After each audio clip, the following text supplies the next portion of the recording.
How much do genetics play a role in building muscle? And do you have good or bad genetics for getting in shape? In this video, you will learn everything that you need to know about genetics and how they relate to muscle building. We'll take a look at how the field of genetics has changed over time, and you will get clear, actionable advice that you can use today to build the most muscle possible. For those that are new here, hi, my name is Florian. I've been training for 8 years, and I'm the founder of fitvegans.com, the best vegan fitness coaching service in my humble opinion. This video was really inspired by my recent martial arts training. So I like to train MMA in my free time, and just recently my trainer told me that he would bring a fighter of his to our training together. No big deal, right? Wrong.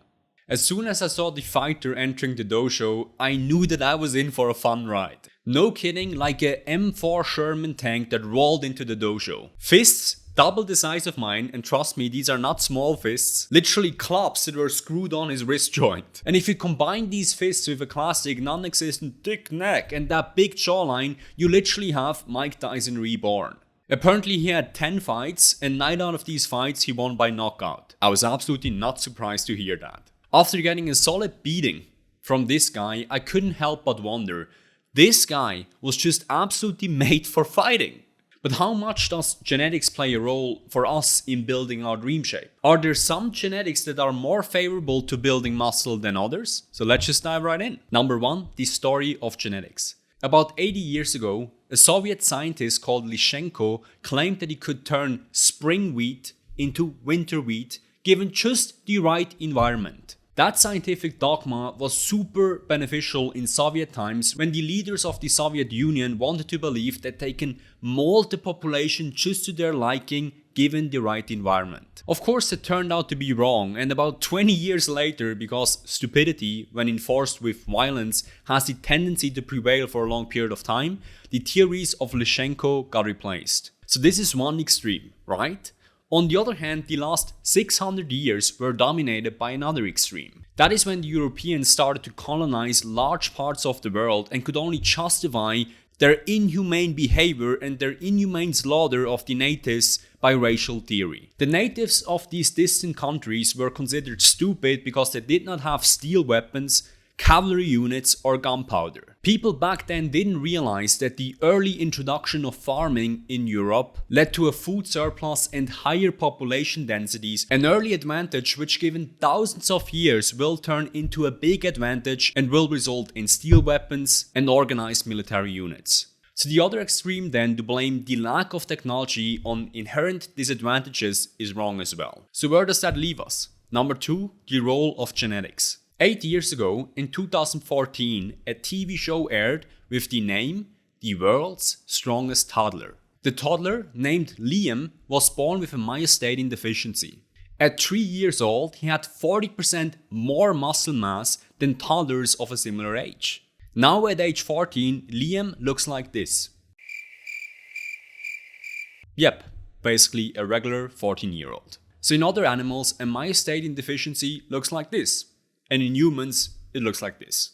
What the story of Liam shows us is that genetics in humans determine both our starting point and the potential end point, because that is influenced by the starting point as well. So Liam could likely be a pro bodybuilder given the right training. And who knows, maybe Liam will be a pro bodybuilder because right now he's still in his teens. And we see that hypothesis proven in studies on different gender. Men and women, for example, have different starting points when it comes to strength training, but their relative increases in muscle due to strength training is actually the same.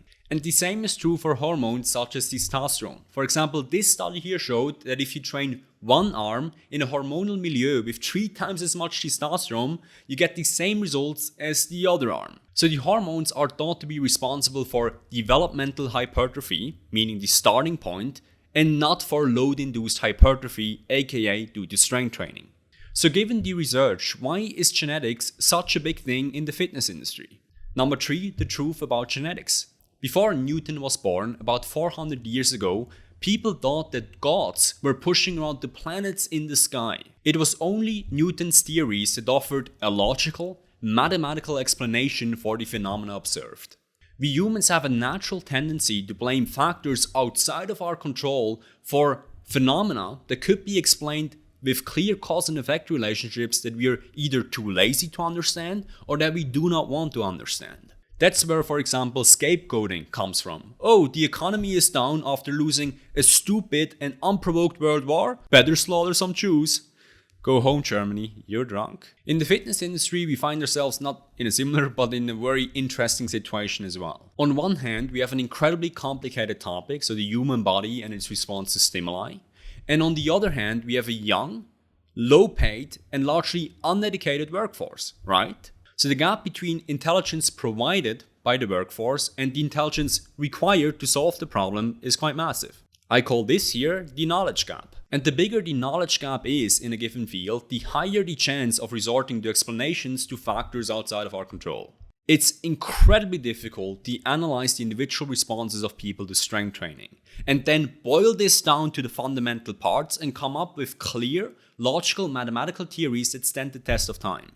That is difficult. It's very easy, on the other hand, to claim that genetics are the end-all be-all, right? So if we combine this big knowledge gap with the rampant drug usage in the industry, where the drug users are incentivized to claim that they do not use drugs, and the non-drug users are lied to take more money out of their pockets, we end up with a perfectly engineered breeding ground for resorting to explanations outside of our control. And that, my friend, is the story of genetics and where we currently find ourselves in the fitness industry. So if you like this video, then why not smash the like button?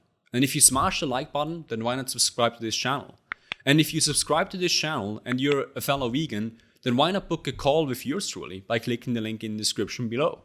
So the best case of booking that call is that you will get great advice that will significantly improve your life, and worst case, you made a decision to improve your life and you only lost about 1 hour. I don't know about you, but I personally love decisions where even the worst case is a quite good case. So click the link below to book your free call, and I see you in the next video.